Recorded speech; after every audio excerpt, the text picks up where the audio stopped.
Hi viewers, welcome to SS tutorials. ఈరోజు మనం సాంఘిక శాస్త్రం 10వ తరగతి పాఠ్యపుస్తకంలోని కొన్ని ముఖ్యమైన అంశాలను చూద్దాం. ఒక ప్రదేశాన్ని లేదా ప్రాంతాన్ని ఖచ్చితంగా సూచించడానికి అక్షాంశ రేఖాంశాలను ఉపయోగిస్తారు. భారతదేశం దక్షిణార్ధగోళంలో ఉంది.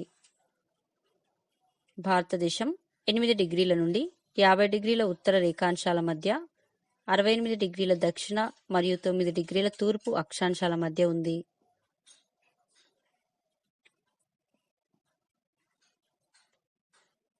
తెలంగాణ 15 డిగ్రీల 55 నిమిషాల మరియు 19 డిగ్రీల 56 నిమిషాల ఉత్తర అక్షాంశాల మధ్య, 77 డిగ్రీల 15 నిమిషాల మరియు 80 డిగ్రీల 46 నిమిషాల తూర్పు రేఖాంశాల మధ్య ఉంది.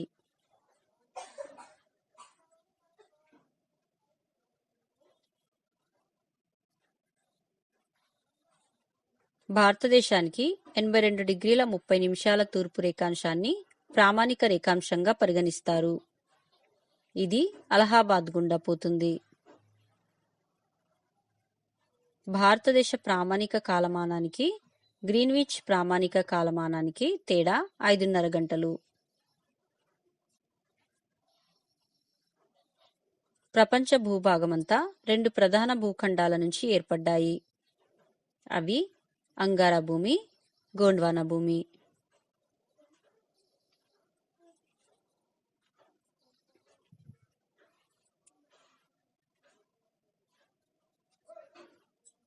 భారతదేశ ద్వీపకల్పం గోండ్వానా భూభాగంలోనిది. 20 కోట్ల సంవత్సరాల క్రితం గోండ్వానా భూభాగం విడిపోయింది. భారతదేశ ద్వీపకల్ప ఫలకం ఈశాన్య దిశగా పయనించి చాలా పెద్దదైన యురేసియా ఫలకంతో ఢీకొట్టింది. ఇలా ఢీకొనడం వల్ల తీవ్ర ఒత్తిడి వల్ల లక్షల సంవత్సరాల క్రమంలో ముడతపడే ప్రక్రియ వల్ల పర్వతాలు ఏర్పడ్డాయి. ఈ క్రమంలోనే హిమాలయాలు ఏర్పడ్డాయి.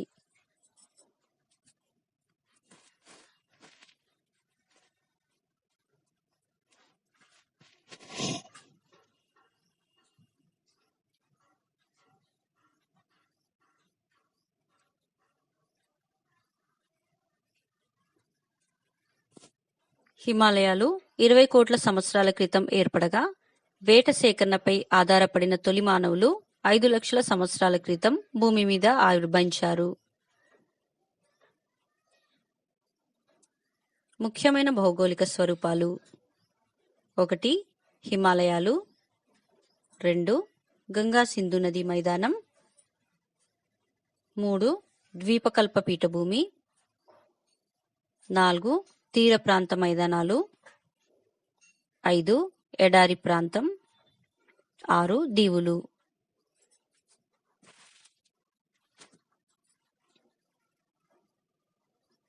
హిమాలయాలు.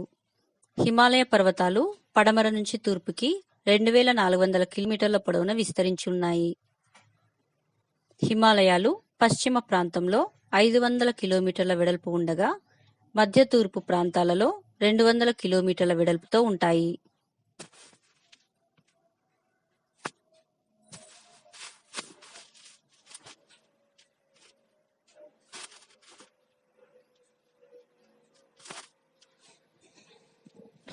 హిమాలయాల్లో సమాంతరంగా ఉండే 3 పర్వత శ్రేణులున్నాయి. అన్నింటికంటే ఉత్తరాన ఉన్న పర్వత శ్రేణిని ఉన్నత హిమాలయాలు లేదా హిమాద్రి అంటారు. ఈ శ్రేణిలో ఉండే పర్వతాల సగటు ఎత్తు సముద్ర మట్టం నుండి 6100 మీటర్లు ఉంటుంది. హిమాద్రికి దక్షిణాన ఉన్న పర్వత శ్రేణిని నిమ్న హిమాలయాలు అంటారు.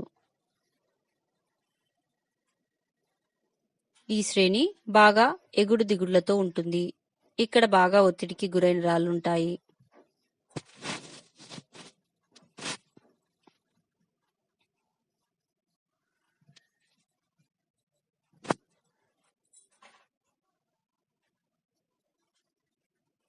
ఈ శ్రేణిలో పర్వతాల ఎత్తు 3700 నుండి 4500 మీటర్ల మధ్య ఉంటుంది. ఈ శ్రేణిలో పిర్పంజల్, మహాభారత పర్వత శ్రేణులు ముఖ్యమైనవి. నిమ్న హిమాలయ శ్రేణిలో ప్రఖ్యాతగాంచిన కాశ్మీర్, హిమాచల్ ప్రదేశ్లోని కంగ్రా, కులు లోయలు ఉన్నాయి.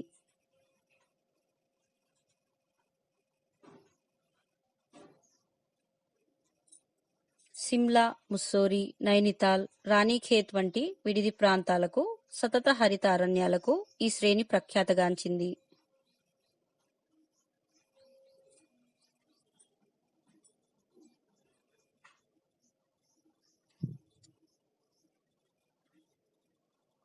మాక్డోక్ దింపెప్ లోయ మేఘాలయలో ఉన్నది. హిమాలయాల్లో అన్నిటికంటే దక్షిణాన ఉన్న శ్రేణిని శివాలిక్ శ్రేణి అంటారు. శివాలిక్ శ్రేణి 10 నుంచి 50 కిలోమీటర్ల వెడల్పులో ఉంటుంది. శివాలిక్ శ్రేణిలోని పర్వతాల ఎత్తు 900 నుండి 1100 మీటర్ల మధ్య ఉంటుంది.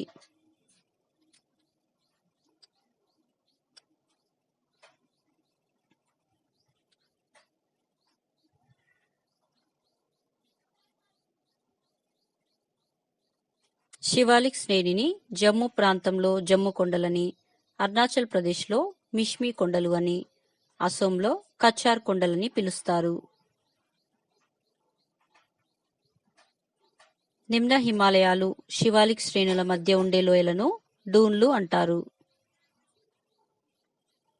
వీటిలో డెహ్రాడూన్, కోట్లీడూన్, పాట్లీడూన్లు ప్రసిద్ధి చెందిన డూన్లు.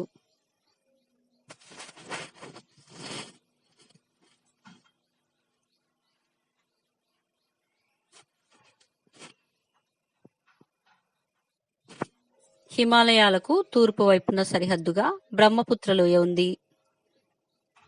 దిహాంగ్ లోయ అరుణాచల్ ప్రదేశ్లో ఉంది. భారతదేశానికి తూర్పు సరిహద్దుగా ఉన్న హిమాలయాలను పూర్వాంచల్ అంటారు. ఇవి అవక్షేప శిలలతోనూ ఇసుకతోనూ ఏర్పడినవి.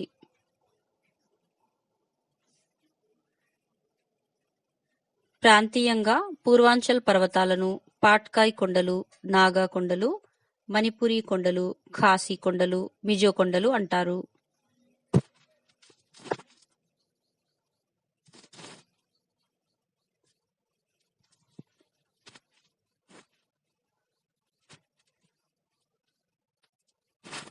గంగా సింధు నదీ మైదానం. భారతదేశంలోని గంగా సింధు నదీ మైదానాన్ని ప్రధానంగా 3 భాగాలుగా విభజించవచ్చు. అవి 1 పశ్చిమ భాగం, 2 మధ్య భాగం, 3 తూర్పు భాగం.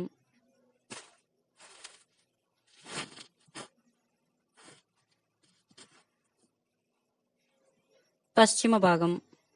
పశ్చిమ భాగం హిమాలయాల నుంచి ప్రవహించే సింధు నది, దాని ఉపనదులైన జీలం, చినాబ్, రావి, బియాస్, సట్లెజ్లతో ఏర్పడినది. సింధు నదీ పరివాహిక ప్రాంతం అధిక భాగం పాకిస్తాన్లో ఉంది. కొంత భాగం మన దేశంలోని పంజాబ్, హర్యానా మైదానాలలో ఉంది. ఈ ప్రాంతంలో సారవంతమైన అంతర్వేదులు అత్యధికంగా ఉన్నాయి. 2 నదుల మధ్య ప్రాంతాన్నే అంతర్వేది అంటారు.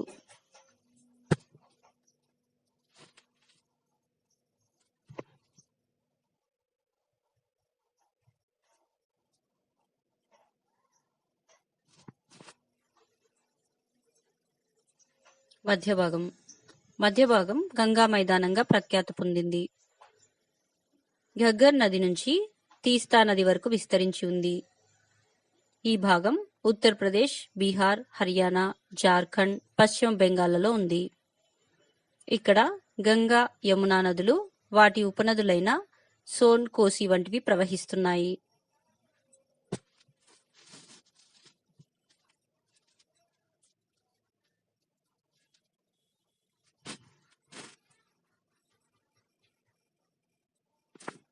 తూర్పు భాగం.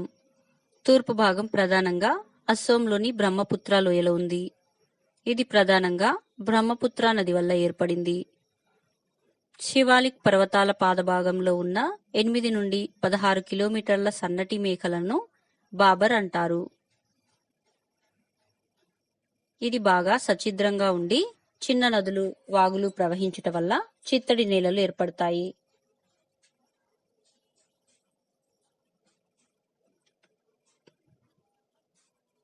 చిత్తడి నేలలు ఉన్న ప్రాంతాన్ని టెరాయి ప్రాంతం అంటారు.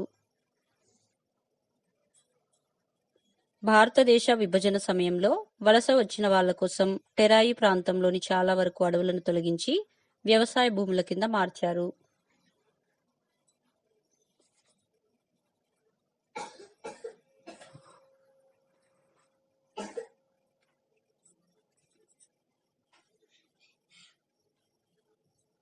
ద్వీపకల్ప పీఠభూమి.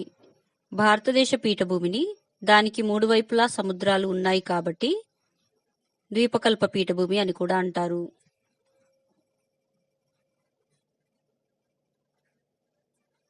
ఇక్కడ ప్రధానంగా పురాతన స్ఫటికాకార శిలలు, కఠినమైన అగ్నిశిలలు, రూపాంతర శిలలు ఉంటాయి.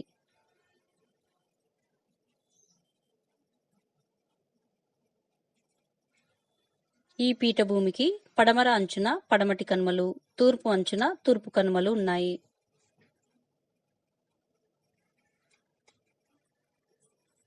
ఈ పీఠభూమి దక్షిణ అంచున కన్యాకుమారి ఉంది.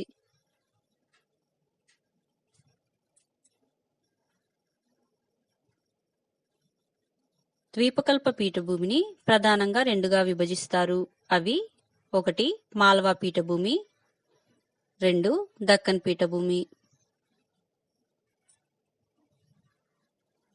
మధ్య ఉన్నత భూములు గంగా మైదానానికి దక్షిణాన, నర్మదా నదికి ఉత్తరాన ఉన్నాయి. ఛోటా నాగ్పూర్ పీఠభూమిలో ఖనిజ వనరులు సమృద్ధిగా ఉన్నాయి.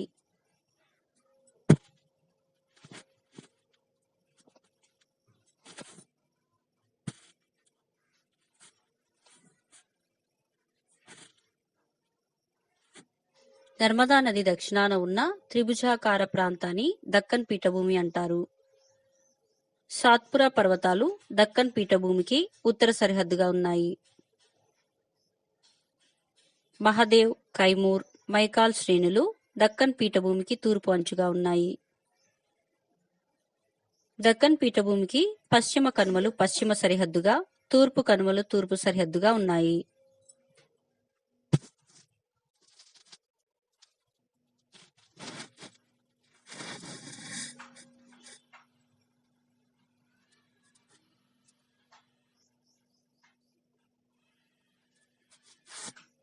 దక్కన్ పీఠభూమికి నీలగిరి పర్వతాలు దక్షిణ సరిహద్దుగా ఉన్నాయి. తూర్పు కనుమల కంటే పడమటి కనుమల ఎత్తు ఎక్కువ.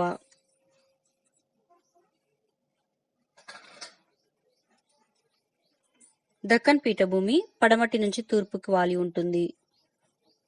పడమటి కనుమలు 1600 కిలోమీటర్ల పొడవున ఉన్నాయి.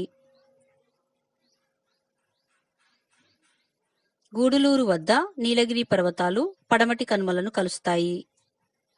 ఇవి 2000 మీటర్ల ఎత్తు వరకు ఉన్నాయి.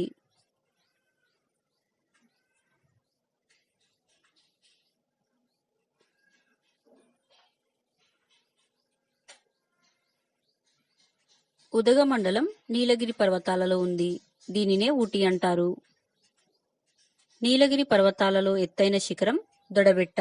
దీని ఎత్తు 2637 మీటర్లు.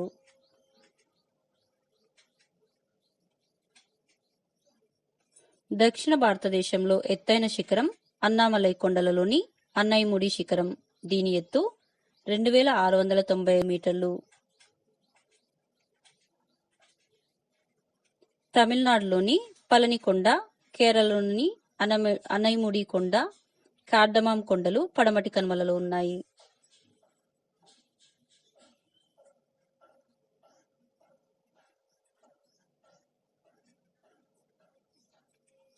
తూర్పు కనుమలు ఉత్తరాన మహానది లోయ నుంచి దక్షిణాన నీలగిరి పర్వతాల వరకు విస్తరించి ఉన్నాయి.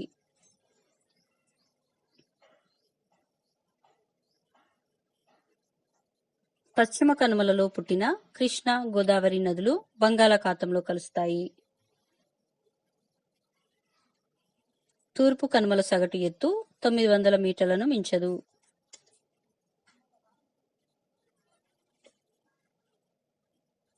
తూర్పు కనుమలలో ఎత్తైన పర్వతం ఆరోమకొండ. దీని ఎత్తు 1680 మీటర్లు.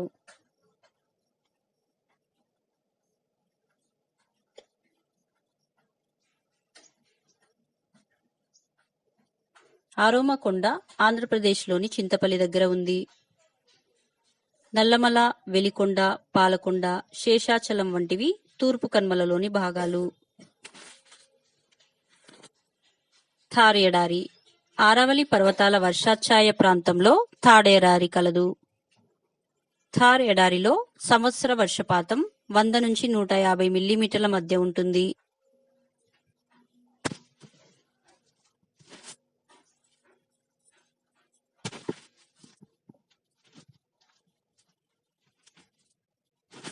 థార్ ఎడారిలో అధిక భాగం రాజస్థాన్లో ఉంది. థార్ ఎడారి ప్రాంతంలో శుష్క వాతావరణం ఉంటుంది.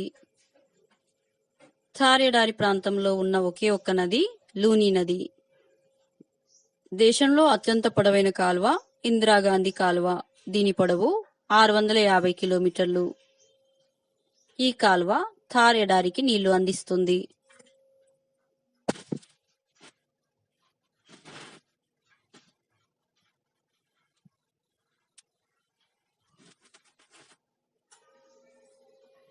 తీర మైదానాలు ద్వీపకల్ప పీఠభూమి దక్షిణ భాగంలో పశ్చిమాన అరేబియా మహాసముద్రం వెంట, తూర్పున బంగాళాఖాతం వెంట సన్నటి తీర ప్రాంత మైదానాలు ఉన్నాయి.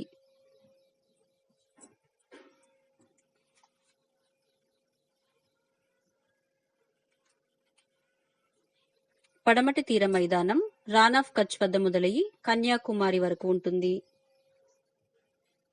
తూర్పు తీర మైదానం కంటే పడమటి తీర మైదానం వెడల్పు తక్కువ.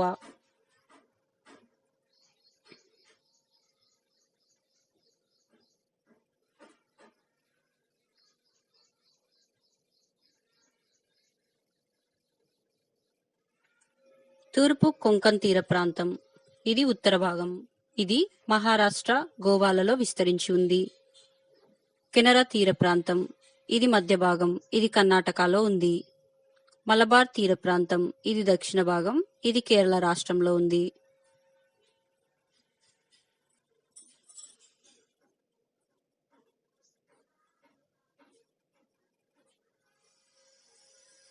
భారతదేశంలో 2 ద్వీప సమూహాలు ఉన్నాయి. అవి బంగాళాఖాతంలోని అండమాన్ నికోబార్ దీవులు, అరేబియా సముద్రంలోని లక్షద్వీప ద్వీపులు.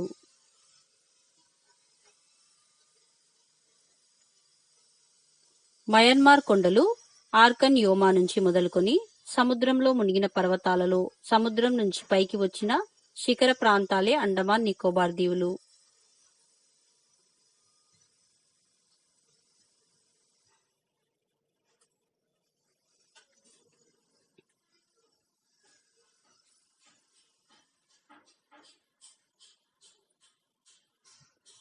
నార్కొండాం, బారెన్ దీవులు అగ్నిపర్వతాల వల్ల ఏర్పడ్డాయి. మన దేశ దక్షిణాది అంచు నికోబార్ దీవిలోని ఇందిరా పాయింట్ దగ్గర ఉంది. 2004లో సంభవించిన సునామీలో ఇది ముంపునకు గురి అయింది. లక్షద్వీప దీవులు ప్రవాల భిత్తికల నుంచి ఏర్పడ్డాయి. లక్షద్వీప దీవుల విస్తీర్ణం 32 చదరపు కిలోమీటర్లు.